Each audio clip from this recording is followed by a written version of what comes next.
Hello, my name is Kumbazekos. I'm the president of ACES, and today I would like to introduce you to a book called Beauty in the Word, Rethinking the Foundations of Education, which was written by Stratford Caldecott, who passed away almost 10 years ago.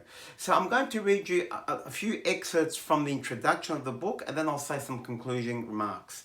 So here are some sections from the introduction. Once again, the book is called Beauty in the Word.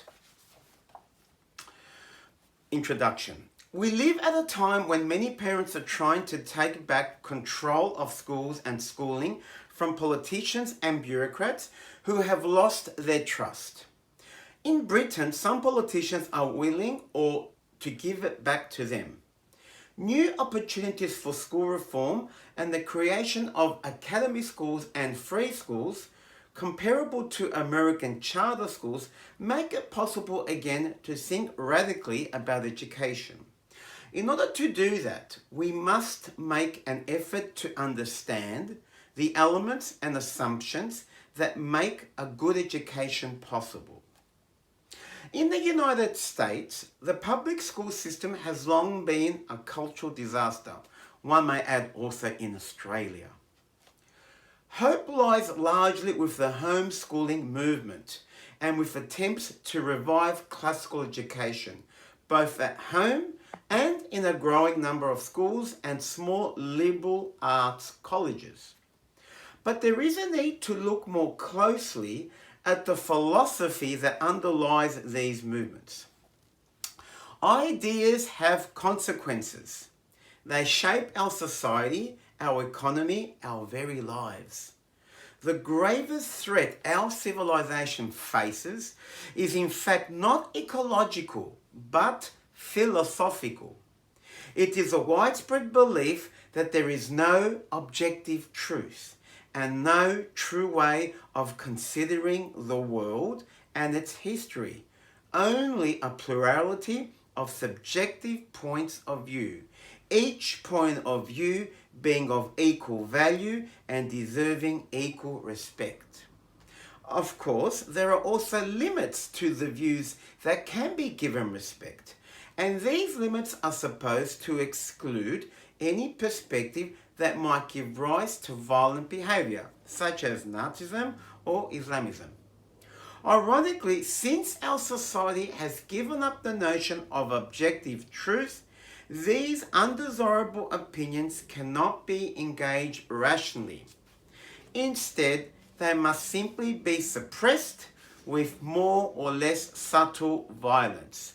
Violence that often feeds the grievances of the suppressed community.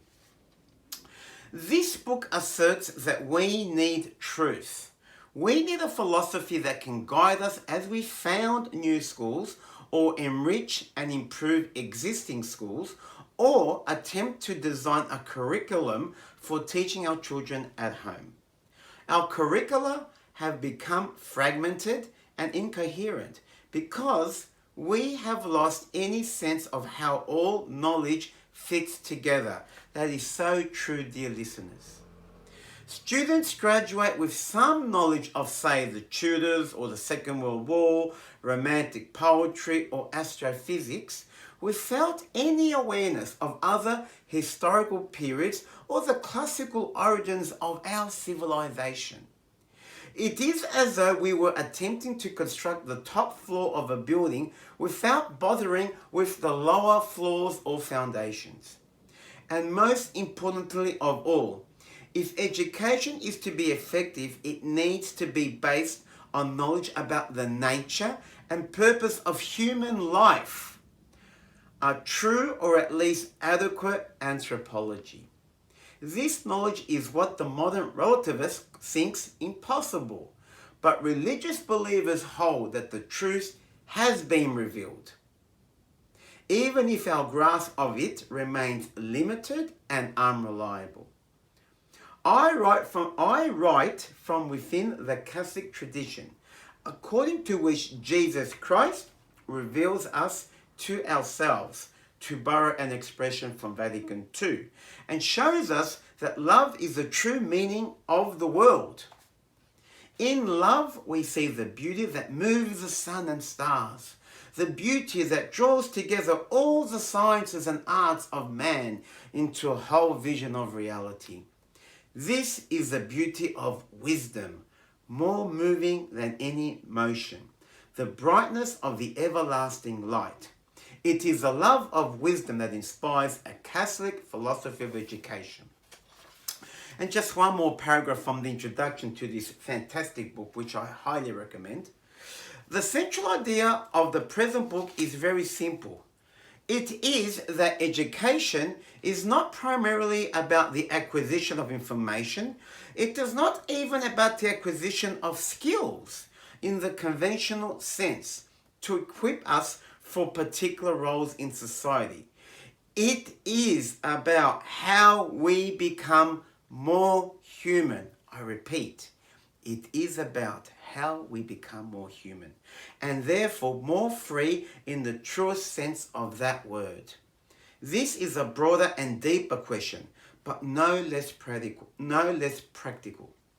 Too often we have not been educating our humanity.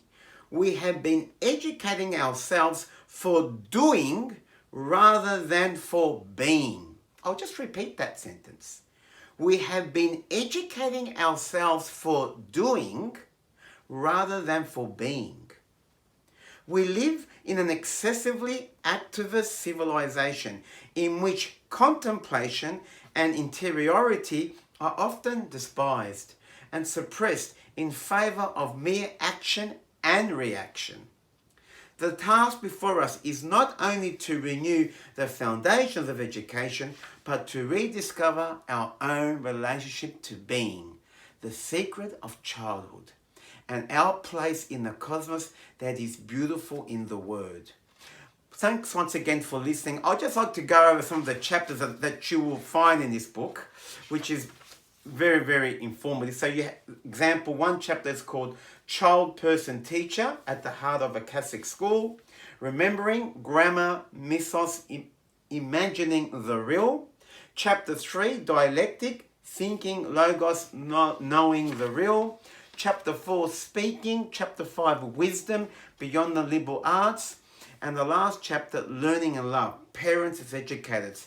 It's only got, dear listeners, about 150 or 160 pages. It's not a very long read, and it's very easy to understand.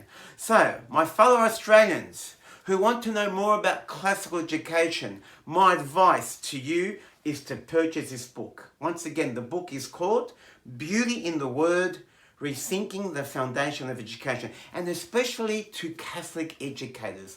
I cannot highly recommend a more important book than this one. Once again, thank you very much, and until next time again, God bless you and take care. Goodbye.